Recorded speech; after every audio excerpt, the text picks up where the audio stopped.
Family. You must be one of my family, because it's only my family that call me Paul. Everyone else calls me Skip, Matt. So we must be brothers. Cool. Now, mate, we just heard from the Newsboys there.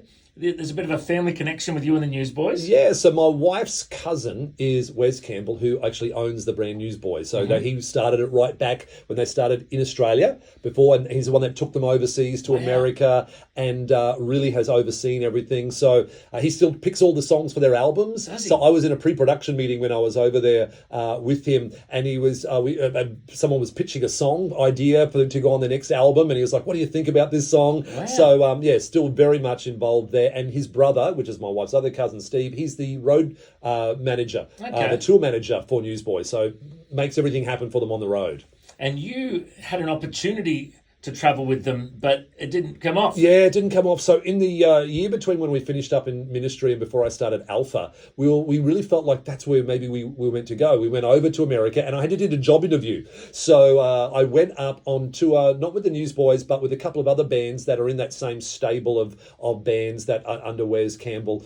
And it was Citizen Way, Paul Coleman was there, and also Unspoken Music. Wow, we play all of them on Vision. So well, there you go. Cool. So I was hanging out with those guys, and I was going to be on the road with them, with a view to being a chaplain and also doing some speaking at their meetings whenever they did concerts. What a great job that would be. So I got the job. I came back to Australia, and then it was during that time, as we'd got an immigration lawyer, we'd started the whole immigration process, that my wife had a brain tumour, and that stopped the whole process. So I had to be her carer. Suddenly we couldn't go to America because of her medical needs, and that put an end to that. But God's so good. At the time we're going, God, we thought that's where you're leading us, and that was going to happen. But then that was just a couple of years before COVID. And if we'd been over there, that whole industry just fell over. We would have been over there with nothing. Yeah. It would have been so tough. And so we look back now and we see God's hand stopping us there. And I think that's what happens in life. Sometimes, Matt, God leads us through closed doors. It's not just through the open doors that he leads, but sometimes through those closed doors. And we don't always understand why,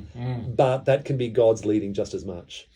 And I'm looking forward to hearing you share your best 5-minute sermon soon. But I also just want to backtrack a little bit to Alpha, because I've seen so many lives transformed from Alpha. And I know that's one thing that Alpha loves to talk about a lot. Yes. How it's not just a great course, it's not just good content. Have you got any testimonies up your sleeve of someone who you're like, yeah, that's a good story. I'm going to tell that story about someone who's been transformed through Alpha? Oh, look, we get them every week. Yeah. So literally every week we've got things, especially the Alpha in prisons, where people are feeling cut off and feeling so isolated. They know that they've done wrong, and their world is telling them that. And to hear about a God who loves them and coming to faith. So just this week, we had testimony from guys in a West Australian prison. And just saying how they had, their whole lives had been going the wrong way. Wow. They'd done that. They found it. And in prison of all places, they heard that there was a God actually who loved them and gave their lives to God on the inside. And the prison wardens are noticing that hang on, they're not being misbehaved. You're seeing these life transformation happening within, and they're then starting to be able to help out on Alpha in prison while they're serving out their sentence. So we hear stories like that, Matt, time after time after time. Look, I'm trying to think of just specific examples, because we get inundated, and from every walk of life.